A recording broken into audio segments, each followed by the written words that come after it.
Welcome to Friendly Disruption, episode 4. This week, we're thrilled to have with us Dr. Scott McLeod. For those of you who don't know Dr. McLeod, he has been all over the world, it seems like, but most recently he's been at Iowa State University in the Iowa AEA system, and now his most recent gig is with the University of Colorado and through his foundation at Castle. So we're thrilled to have him here. He's also the author and owner of the world-famous blog, Dangerously Irrelevant. You can find that at www.dangerouslyirrelevant.org. And you can also follow him on Twitter at McLeod. I encourage you to do that follow and to check out Dangerously Irrelevant if you haven't done so already.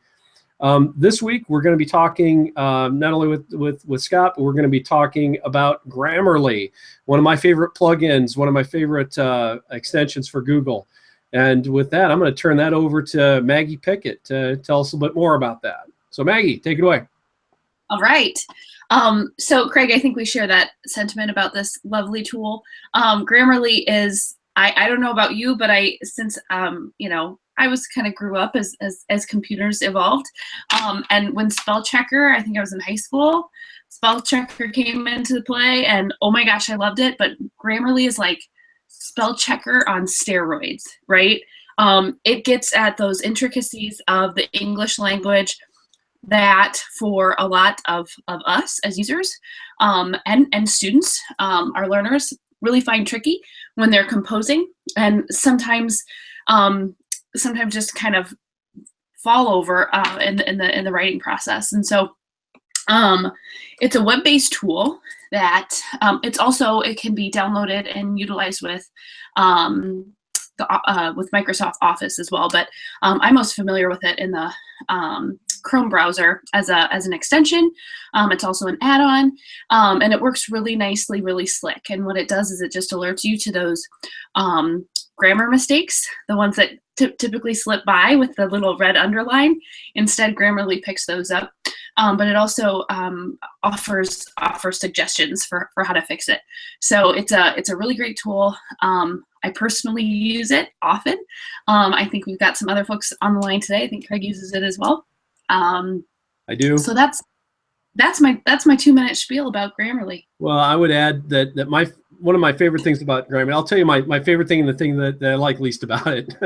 Well, okay, to be fair, my favorite thing is right now is that it gives you a weekly report on your usage, and it'll tell you kind of how many words you wrote this week and kind of where that ranks in terms of the percentile for other Grammarly users. I think that's cool. It gives you sort of a little bit of a vocabulary analysis too of how many unique words you wrote in that week, and then it also tells you how well you did in comparison to others in terms of your corrections or how many times it had to help you with corrections, which I find is particularly funny. But I think that's really cool. The one thing I know that Grammarly doesn't do, it'll work within most of the Google products, but it does not work native inside Google Docs or the Google Work Suite, which is a little disappointing. You could still use it in their own pop-up window to do the same thing, but it won't work natively in the app. So that's a little something I hope they can address at some point. But otherwise, I love it. I mean, it's a kind of a lifesaver from those sort of semantic mistakes that you wouldn't normally catch, particularly if the ones that you make over and over again. So I really appreciate it. Scott, we're gonna bring you in now. I don't know. Do you use Grammarly, Scott, at all? I've not been using it, but I'm old enough to remember when all of these systems first started emerging. Like a decade and a half ago. How about that? Oh no, I get it. I get it. So one of the things we're keenly interested in, Scott, and I know you are too, is personalized learning and sort of taking tools like this, particularly in a place like Iowa where they're so widely dispersed and so I won't want to say ubiquitous, but we're getting close to that point where many schools, many kids have devices that are available, and there's these sort of tools like Grammarly or Google Read and Write or Snap and Read, which is another tool we featured recently, which are all these sort of assistive tools that are really some of those I think we would term them, this is the language I always use, but essential for a few kids out there who have really significant disabilities, but they're probably really good for everybody. And I'd be interested in hearing, some of the trends you're seeing nationally, or, that's come across your radar in terms of how, tools are helping kids and teachers design more, personalized or tailored instruction. Right. Yeah, it's interesting. It's like the debate is still raging about whether or not these tools are cheating. It kind of reminds me of the conversation, like how long did it take us to get past the fact that a calculator was just an essential tool? And that it wasn't cheating and the kids didn't have to hold everything in their head forever and ever, and that, it actually made us more productive and efficient and once we got the concepts down. And I think that's where we are with tools like this right now, is that it seems to me that most educators still look at this kind of stuff, right, as like, okay, it's okay for these few kids over here that have this particular kind of learning need, right? But all the rest of them, they got to be able to do it all in their head all the time and blah, blah, blah. And, it's like, it's going to take a while to navigate through that. And hopefully it travels the same arc as sort of the calculator conversation. We still have a few diehards that are anti-calculator, blah, blah, blah. But for the most part, people recognize that, yeah, I don't have to do long division in my, by scratch every single time, whatever. I can just type in the numbers. And hopefully we'll get there with these kind of tools too, I hope.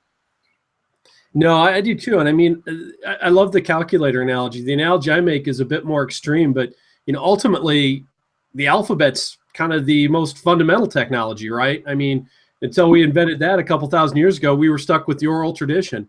And, I think it's pretty hard to make the argument that when we had to memorize everything, we were better off than when we could write it down. I mean, I think that, tools like this tend to unleash productivity and creativity. But I agree with you. I think that the real conversation is about unpacking some of the mental models around what are you assessing, right? I mean, if you're, and this is a similar conversation we've had in a couple of our episodes, but if you're looking at straight up decoding, that's one thing. But if you're looking for comprehension, then it probably doesn't matter how you're consuming that content. Right. Well, so like I have two people that are very close to me, neither of whom are good spellers or maybe the world's best grammar people, all right? One of them is my main writing partner, Jason, who's a university professor. And the other one is my 13-year-old son, Colin. And both of them are these amazing, creative, they are incredibly productive, and they write like crazy and whatever. And, they think differently than I do, right? Like I make sure every T is crossed and I is dotted and, get after people for the Oxford comma and the whole bit, right?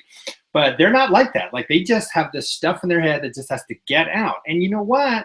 That's great. And, why am I going to hold them back? Be like, hey, quit that fire hose of awesome writing that you're doing and slow you down and stop your thinking process because of a grammar, challenge here or there, or a comma that's in the wrong place. Like, who cares? Just get it out, right? And then let the machine take care of it. Right. And I think what these tools offer too, if you go back to the writing process was never meant to be what we do on statewide assessments, right? It was never meant to be this once blush over and you have to have everything perfect. The whole point of the writing process is to go through, compose, think about what you're writing, go back and edit and review and go back and change the message if you need to, or change the language to meet the message that you're writing about.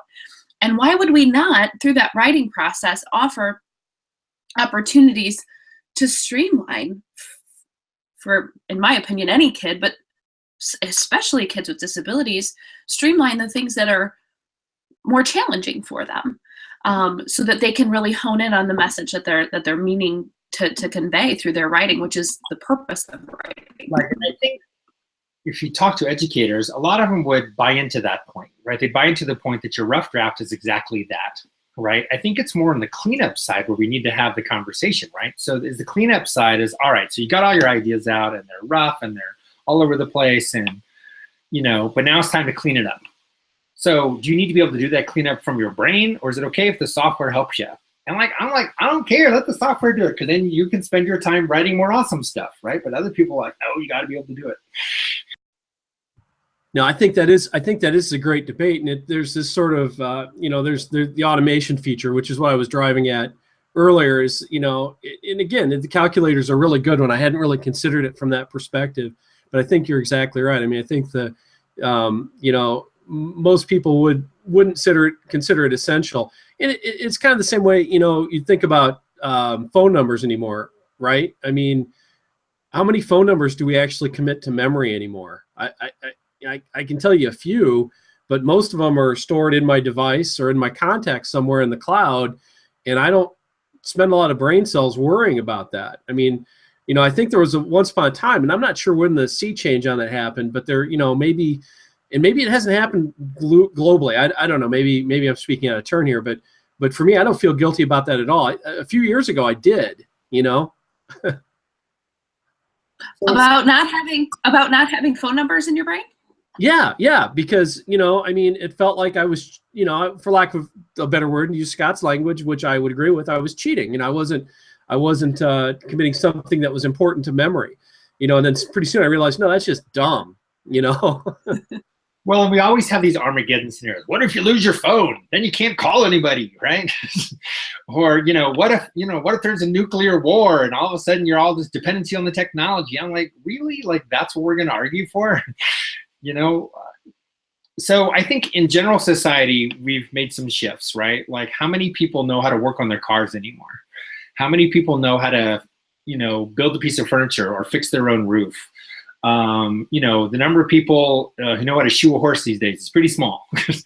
But for whatever reason, in school, we're having trouble letting go of what may be more antiquated or increasingly obsolescent skills, right? And look at the bitter fights that are still being fought over cursive handwriting, right? And so it just seems like this is one of those things, right? Like, how do we evolve ourselves to recognize that these devices are here, they're powerful, they're going to be around, we have ubiquitous access to them in mobile form, they're always connected. How do we evolve into whatever's next and let go of some of those hangups that we seem to still be holding on to?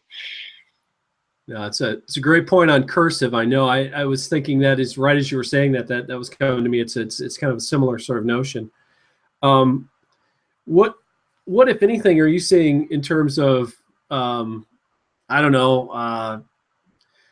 great examples of this out in the world in your consulting practice or in any other context, I guess? I guess I don't understand the question. What are you asking me? I'm seeing. Well, yeah, I'm just trying to see if there's any sort of other sort of assistive, or not even assistive tools. I mean, I don't like that label, but other sort of tools that you see that are helping automate the process of learning. Because ultimately, my argument, and I think a common argument is that hopefully if we can ditch some of those, we can free up some time for more meaningful and high leveraging skill acquisition or process acquisition. Higher order thinking is where I'm really driving at. Right. It's a mushy question, man. I'm sorry. So a couple things come to mind. One is PhotoMath, right? And I don't know if you guys have played around with PhotoMath. Oh. It's the app that will look at a formula, right, and will solve it for you. So you can run it over your kids' math homework, right, and be like, let's look at problem 17, and you frame it within the box, and then it says like, okay, here's the answer, right, and it can solve for X or Y or whatever your variable is. Wow. It will also walk you step by step through how to solve the problem. So it's this fascinating thing that freaks math teachers out often, because all of a sudden, they'll assign 25 practice problems. The kid can just go like, there's the answer, there's the answer, there's the answer. And if they ever get stuck, right, they just put on the show me the steps button or whatever it is, and it just walks you through step by step how to solve it. So you're like, oh, I got stuck right there or whatever. So it's this fascinating thing where it does it for you. And it can now handle all the way up to like linear equations. Like, it's getting more powerful all the time. Oh my gosh. But how powerful is that for a student to be able to go back and self-check without going to the back of the book and having to redo a problem 5 times. They can go and search directly where the breakdown occurred. That's interesting, and that would typically be a tool that I might see we provide to a student with who might have an identified educational disability in the academic area of math, and so we might suggest to provide that tool to them. Something that we're finding though is that oftentimes students with disabilities, I don't want to say are being denied, but we're not thinking about the whole gamut of tools and supports that are out there for kids with disabilities. And so my wonder, Scott, I think is changing the conversation from kids with disabilities and providing them with the tools. I think to change the conversation to, if we provide these tools to everybody, then the kids with disabilities are going to get them and they can use them all the time. But anybody else who might need them during certain situations or in certain environments can utilize them as well. Do you have any thoughts about kind of looking at this from that angle? Yeah, I mean, that's all universal design, right? It's this whole idea that whatever is good for some kids might be good for a whole bunch of other kids too. All you got to do is try it. Well, guess what? It's that next tier of kids, or maybe next several tiers of kids that you're not thinking about that all of a sudden benefit greatly. In fact, even the kids who are doing just fine are finding some benefit from some of those universal design principles. So, but how long have we been talking about universal design now? A long time, and it still is. It continues to be a conversation that is brought up, and immediately the conversation turns. Even though a lot of our national and even state level, in many states, level initiatives are really speaking to accessibility for all learners and providing these types of supports for a broad range of learners, not just kids with disabilities. And so I'm so happy that you touched on that. Well, I think there's so many even just small things that we can do. Like, I'm starting to see more schools recognize the power of these voice amplification systems, right? Where the teacher wears a little thing around their neck and it amplifies to the back of the room. And guess what? That's not good for just the one kid in the class who needs it. That's good for a whole back several rows, right? That's closed captioning. Right. That's not complicated stuff. That's not like expensive stuff. And people are starting to clue in on a couple fronts. So, but we got a long way to go still. So how do we change that conversation? Right. I think we have to show them compelling visions of this stuff in practice, right? So what can we show the skeptical teacher that's emotionally resonant, that would actually get them to move into a different kind of practice, right? What can we show a skeptical principal or central office administrator who actually allocates resources and funds toward equipment to understand the power of this, right? And that's narratives, that's stories, that's videos, right? Those are things that reach the heart, not just the brain, right? And we don't do a great job in all kinds of realms of education of telling those narratives in a way that are emotionally resonant to decision makers and policymakers. Now, I think that's a great point, Scott, and it's kind of a common theme, that we think a lot, and try to weave a couple ideas here together that are occurring to me as you're talking. We often talk about the importance of engaging kids, our learners, and that you do that through emotional content. It's based around that, and I think that engaging people and changing, as Maggie was saying, changing the conversation or changing minds is really the business of maybe changing minds and changing hearts, to use some language from the 60s. But I think that's probably true. We need to think about engaging those folks in the same way. And certainly in our previous episodes, that's been a theme that Kevin Honeycutt has talked a lot about as well. And so pleased that you touched on that again. That's a theme that we want to keep hitting again and again. It just occurs to me, I'm blown away by the math application though, because I hadn't heard of that one, and I'm going to definitely look it up when we're done here. But to me, that just seems like such a game changer. I mean, it's basically what a screen reader or a dictator, it's basically what Google Read and Write is for math, right? Yeah, kind of. And it'll recognize handwritten formulas. Like, you can write it by hand, and it's now good enough that it will often recognize your handwriting. It doesn't even have to be something that's typed. what I like about it is, so like when you show a math teacher that, the instinctive reaction is, ugh, well, they still need to know it in their heads, and this is just a way of bypassing that, and now they're never going to learn any math, and it's cheating, and blah, blah, blah. And what I try to reframe it as is that, you know, imagine the scenario that Maggie talked about, right, where the kids at home, like they got introduced to a math concept in class, and now they're home, and they have those practice problems, and they're stuck.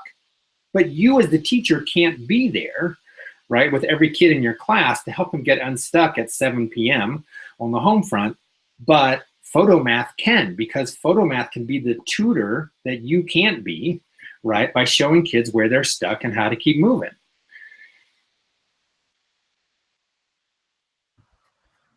Yeah, that's really true. That's really true. I mean, I'm thinking about that, just reflecting on, you know, kind of my own experience with that, and not being a student who was particularly strong in math, and that terrible feeling. It's, you know, 9 o'clock at night, and you've got a whole set of homework in front of you, and you're stuck, and it made sense during the day, but it's not making sense now later on. You've lost that little critical piece of information. Having that tool would have been an absolute lifesaver. Right. So how do we change the conversation to, this is sit side by side with you as a teacher, not as a competitor, right, to you? And so for tools like Grammarly and Photomath, and, you know, the other realm that I thought of, Craig, when you asked me what am I seeing, is the language translation stuff that's happening right now. You know, the apps that are out there now that will do real-time translation, both directions, you know, really causes into question about how much effort and time do I need to put into learning another language. And so, you know, but you have that conversation with a foreign language teacher, of course, you know, they immediately get their guard up and whatever. And so these, you know, but those translation software apps are getting incredibly powerful, awfully quick. And yes, they're not there yet, but 5-10 years from now, they will be. Well, I think it's going to be sooner than that too. I read a really interesting, lengthy article in the New Yorker about 3 weeks ago on a breakthrough Google made with neural networks on that globally just last November 2016. I read that too. That was fascinating. You know, Google Brain was what they were calling it. And, you know, the way that thing's going to take off and learn, I think that's it, you know, that's going to be a really significant change for how we look at things, because I read some of the translations that thing did from literature, you know, sort of poetic and figurative language, and it was very close. The translations didn't lose much as comparison to the, you know, sort of clunky mechanical stuff we even had 6 months ago. Right, and you've heard me speak before, Craig, you know, when I talk about economy and workforce and this idea that we all have to skill ourselves up to do things the machines can't do, right? We want to make a living in the future. And so, you know, why are we as educators fighting so hard to hang on to student knowledge and skills that the machines can already do, or can very soon do as well as or better than we can? Right? We've got to figure out how to evolve into that next level of practice. And right now, most of us are digging in our heels. Yeah, it's true. And, you know, go ahead, Maggie. Well, no, I was just going to say it's about the unknown, right? You talked about, you know, compelling folks in an argument and getting at their emotional side, but this is that at its crux. When we look at change, it's settled in fear. Fear of the future, fear of the unknown, fear of, could I lose my job, or am I going to be able to do this well enough? So thinking about technology from that vantage point, and what these tools will all be able to do, and look where we've been in the last 10 years, and think about how fast and the amount of things that are just coming at us on a daily basis. It's hard to keep up.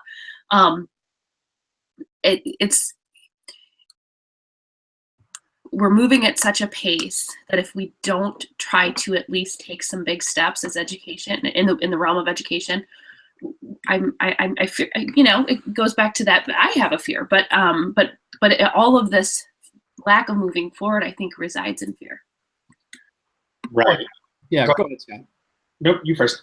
Well, I was just gonna say I totally agree. I mean, I think fear is a huge thing. You know, I'm thinking back, and as you're talking, both of you were talking, I was thinking back to way back when, Scott, this would have been 7 or 8 years ago when you were running those sessions for ASCD for administrators across the state of Iowa. You had those 4-part sessions on digital literacy, digital learning. And one of my favorite videos that you showed that I still have somewhere, I can't remember the guy's name, but he was a futurist. And basically his whole premise was the future's arrived and we're unimpressed, And I think so much about that all the time, about how much things have changed over the last few years. And yet at the same time, I think about stuff that we talked about in our previous episode with Eston, which is this notion that, real learning happens when it's transactional, when it's happening both ways, when it's the person designing the learning and sort of leading the learning is learning every bit as actively and aggressively as the people who are the recipients of the instruction. And I think that if we can somehow naturally marry these ideas together, that it's okay to learn as we go, which means it's the language we use. For those of you listening right now, it's pretty clear that, and I don't want to speak for Maggie, but I'll speak for myself. We don't really know what we're doing here, in this podcast. We're making this up as we go, but that's okay. That's the joy of it, right? That doing something for the first time is really scary, but it's really fun too. And that's the cool thing about it. And I think, going forward, we have to embrace that. That's part of and I'm sorry, I'm getting on a real roll here, but that's part of the joy of life, I think. That's an essential thing. Right. So 98% of schools' mission or purpose statements say blah, blah, blah, lifelong learning, blah, blah, blah. Right. And it's really essential for us as educators to model that for our students. Right. We can't go around on the one hand saying that our kids need to be lifelong learners, and on the other hand, not be that ourselves. And yet we see a lot of sort of ego needs or fear or control or something that's getting in the way of our learning as professionals. One of my favorite slides I've ever seen is the one that says something along the lines of no student ever asked for professional development when it comes to technology.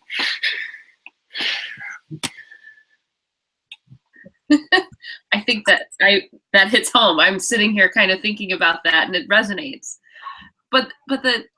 And I think that the struggle comes, when we think about being lifelong learners, we're all learning as professionals about these tools, about this work at different levels.